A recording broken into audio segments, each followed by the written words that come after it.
আচ্ছা, তাহলে এই যে ভিসকোসিটির মাধ্যমে এই সূত্র দিয়ে আমরা কি মার্ক হোইন ইকুয়েশন দিয়ে আমরা কি করছি, এই মলিকুলার ওয়েটটা বের করতে পারছি কোন একটা unknown সলিউশনের, unknown পলিমারের।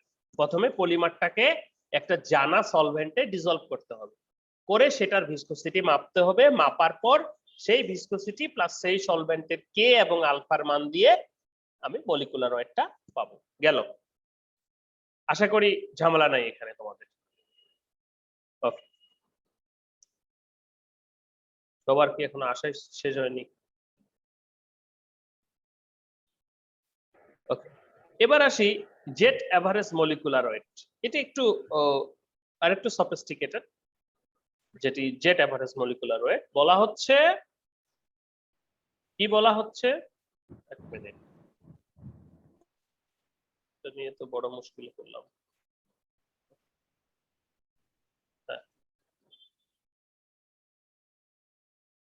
The average molecular weight can be calculated from the data of sedimentation equilibrium using appropriate methods of averaging. দেখো, এই যে সেডিমেন্টেশনের কথা বলা হচ্ছে, data of sedimentation calculated. Sedimentation মানে কি? শব্দ করো না। মনে করো এটা একটা সলিউশন, এই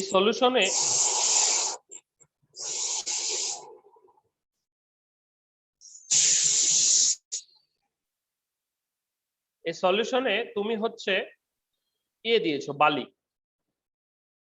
বালি একটা সময় পর কি হবে? নিচে সেটেল ডাউন হয়ে যাবে, হবে না?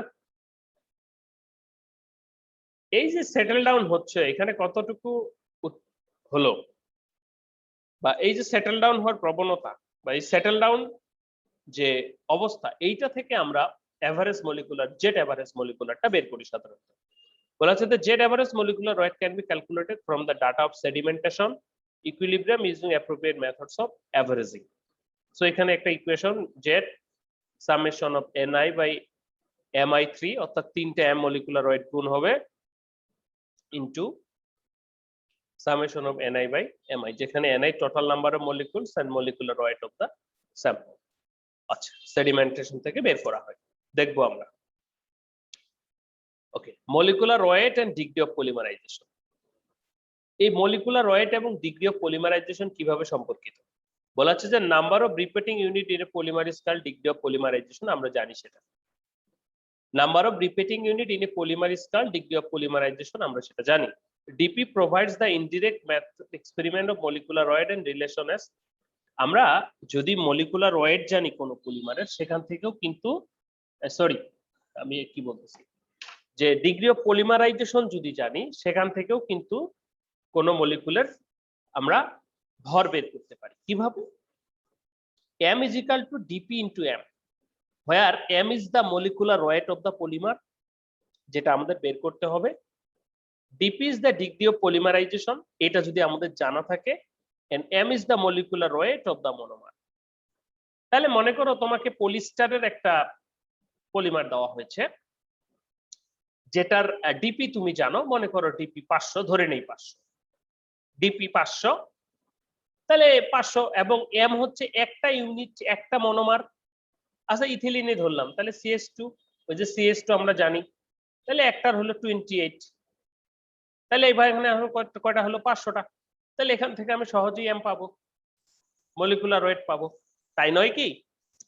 আমি ডিপি জানি, ডিপি মানে কতগুলা মনোমার ইউনিট আছে সেটা জানি, এবং তাহলে আমি কি প্রত্যেকটা মনোমারের একক থেকে তার ওজন বের করে নিতে পারবো। তাহলে সেই ওজন দিয়ে টোটালটাকে গুণ দিলে টোটাল পলিমারের ওজনটা পাবো, মলিকুলার ওয়েট পাবো, সেটাই বোঝাচ্ছে। অর্থাৎ এই রিলেশন দিয়েও আমরা বের করতে পারি। So is this average related to the corresponding molecular weight average by the following mn অথবা mw সমান, দেখো এখানে যখন নাম্বার এভারেজ মলিকুলার ওয়েট আসতেছে তখন n দিয়ে গুণ হচ্ছে, নাম্বার দিয়ে, আর যখন ওয়েট এভারেজ আসতেছে তখন w দিয়ে।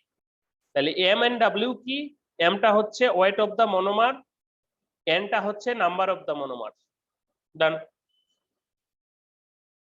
ওকে, এত মাথায় নেওয়া দরকার নেই, এগুলো দিয়ে বের করা যায়। কিভাবে বের করা যায় এতটুকু না। ওকে, এই যে মলিকুলার ওয়েটটা কেন ইম্পর্টেন্স, এটির ইম্পর্টেন্সটা কোথায়, কি জন্য দরকার? বলা হচ্ছে a high molecular weight increases how far the material can stretch before rupturing. Higher degree of entanglement allows the material to be pulled further before the chain break. যত বেশি molecular weight বেশি হবে সেটা তত বেশি কি হবে, শক্তিশালী হবে, স্ট্রেস করা যাবে। A high molecular weight increases the impact of resistance of the material. The higher degree of entanglement means that in order to the rupture or polymer bonds need to be broken, that means that polymer can be absorb more energy before failing. মনে করো একটা কলমকে যদি আমার এখানে যত বেশি degree of polymerisation যদি বেশি হয়, এটাকে যদি আমি ভাঙতে চাই, আমার এটা অ্যাবজর্ব করে নিচ্ছে এনার্জিটাকে, তাহলে এটা যত বেশি হবে একটা তত শক্তিশালী হবে। High molecular weight increase the chemical resistance to a point and takes more damage to the main chains and affect the strength of the material. বেশি থাকলে ওয়েট বেশি হলে কেমিক্যাল রেসিস্টেন্স করবে, যে অন্যগুলা ভেঙে গেলেও এটা থাকবে। High molecular weight increase the viscosity of the material, makes the harder to the process material using conventional method. The longer to the chains, the harder it is get, because the material are tangible. তাহলে যত high হবে সেটার viscosity তত বেশি হবে এবং সেটা process করা তত হার্ডার হবে।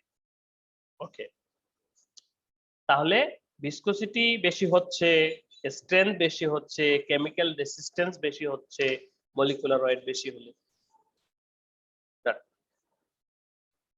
এবার আসি আমরা এতক্ষণ ধরে মলিকুলার ওয়েট কি, মলিকুলার ওয়েটের টাইপস করে এসেছি। এবার প্রশ্ন হলো ডিটারমিনেশন, এটা কিভাবে ডিটারমাইন করব, আমাকে একটা পলিমার দেওয়া হলো কিভাবে করব। তার অনেকগুলো মেথড রয়েছে যেগুলো আমরা দেখে এসেছি already. Number average molecular weight, weight average molecular weight, viscosity average molecular weight ইত্যাদি। Number average molecular weight in group analysis, colligative properties যেমন করোস্কোপি, ইলবুলোমেট্রি, অসমোমেট্রি, অর্থাৎ ফ্রিজিং পয়েন্ট, বয়েলিং পয়েন্ট।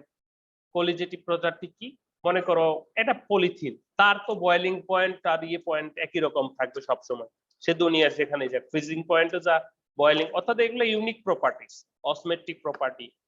ঠিক আছে, আরেকটা হচ্ছে ওয়েট এভারেজ মলিকুলার ওয়েট, যেটা আমরা করতে পারি কিভাবে, তাহলে ওয়েট মাপতে হবে এখানে আলট্রাফিউগেশন, যেটা আমরা বললাম sedimentation velocity method, sedimentation equilibrium method, light scattering, gel permeation, নাম পড়বা শুধু।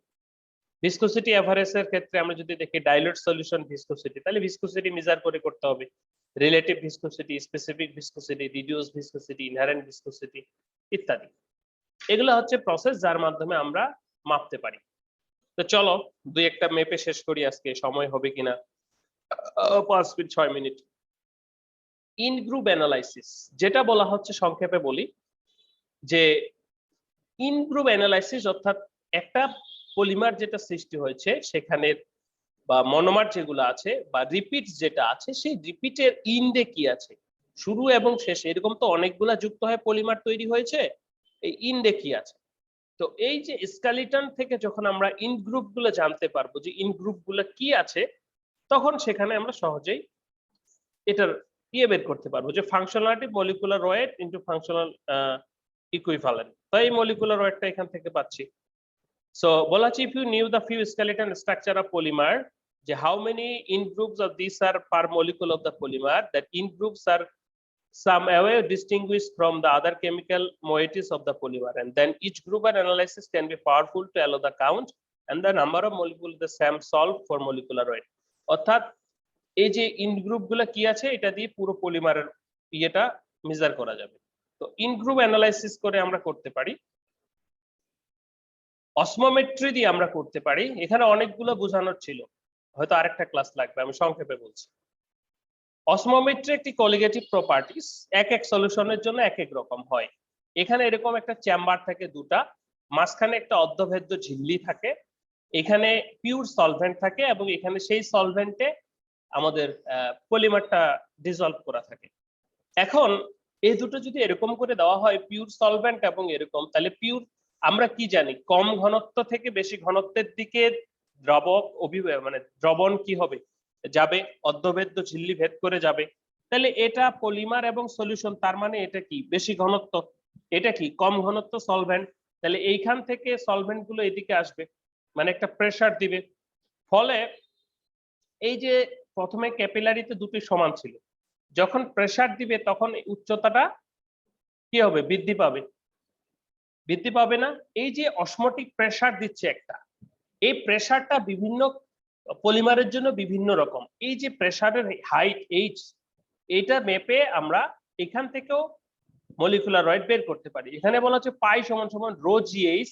রো মানে হচ্ছে ডেনসিটি, এই পলিমারের ডেনসিটি বা সলভেন্টের ডেনসিটি। জি হচ্ছে 9.8 যেটা অভিকর্ষ ধ্রুবক। এইচ হচ্ছে উচ্চতা এখানে কতটুকু হলো।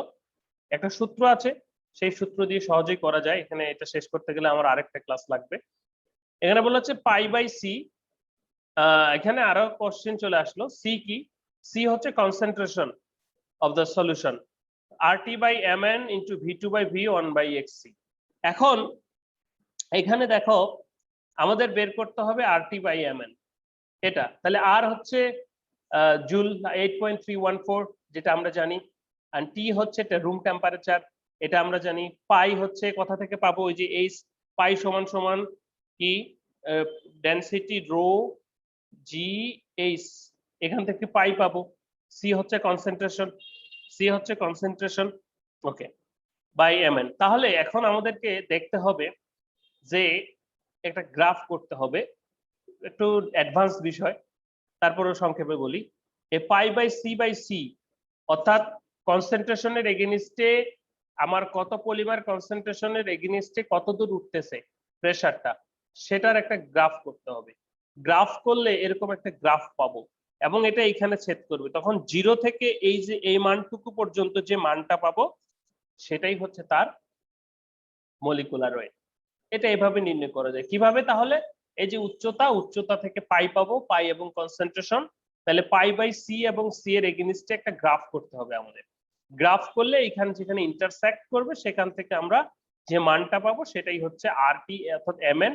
এখান থেকে নাম্বার এভারেজ মলিকুলার ওয়েট বের করতে পারবো। কেটে যাবে হয়তো, আমি দ্রুত শেষ করছি। লাইট স্ক্যাটারিং মেথড, আমরা যখন কোনো পলিমারকে ডিসলভ করব কোনো সলভেন্টে এবং তার ভিতর দিয়ে লাইট পাস করব, তো এক একটার ক্ষেত্রে এক এক রকম প্রপার্টিস দিবে। যেমন কোন লাইট কি হয়, কোন বস্তুর ভিতর দিয়ে সে সরাসরি পাস হয়ে চলে যাবে, অথবা সে উপরে যাবে স্ক্যাটার হবে, নিচে যাবে, এদিকে যাবে, সেদিকে যাবে, তাই না? তো এই যে লাইট স্ক্যাটারিং মেথড, অর্থাৎ কোন পলিমার সলিউশনের ভিতর দিয়ে লাইট পাস করে, যেটা যত বেশি ঘনত্বের সেটা দিয়ে লাইট তত কম যাবে, এর উপর ভিত্তি করেও কিন্তু মলিকুলার ওয়েট নির্ণয় করা হয়। এরপরে আছে জেল পারমিশন ক্রোমাটোগ্রাফি মেথড। কখন পড়াবো এগুলা? এই জেল পারমিশন ক্রোমাটোগ্রাফি মেথড দিয়েও আমরা করতে পারি, ঠিক আছে? এটা নেক্সট ডেট আমি পড়াবো, আজকে এ পর্যন্তই। তো এই যে প্রথম থেকে আমরা একটু দেখি, প্রথমে ছিল আমাদের মলিকুলার ওয়েট। এটা আমরা কি বুঝছি কিনা, আমার লেকচারের উদ্দেশ্য এতগুলা না, মলিকুলার ওয়েট কি বুঝেছি কিনা, পলিমার মলিকুলার ওয়েট কি, মনোডিসপার্স পলিডিসপার্স কি, টাইপস অফ মলিকুলার ওয়েটের ভিতরে নাম্বার এভারেজ মলিকুলার ওয়েট, এটা দিয়ে পরীক্ষায় দিব, এবং হচ্ছে ওয়েট এভারেজ মলিকুলার ওয়েট বুঝতে পেরেছি কিনা। এরপর কি কি মেথডে করা যায় সেগুলোর নাম, প্রাইমারি কনসেপ্ট গুলো বুঝলেই হবে, আর কিছু লাগবে না। এবং এখানে অ্যাডভান্স কিছু টেকনিক আছে যেগুলো বোঝানোর চেষ্টা করলাম, কিন্তু সময় নেই, অসমেট্রি এটা আরেকটা ক্লাস লাগবে। লাইট স্ক্যাটারিং মেথড এবং জেল পারমিশন টেকনোলজি আরেকদিন বুঝাবো। এইগুলোর মাধ্যমে আমরা মলিকুলার ওয়েট নির্ণয় করতে পারি। ধন্যবাদ সবাইকে।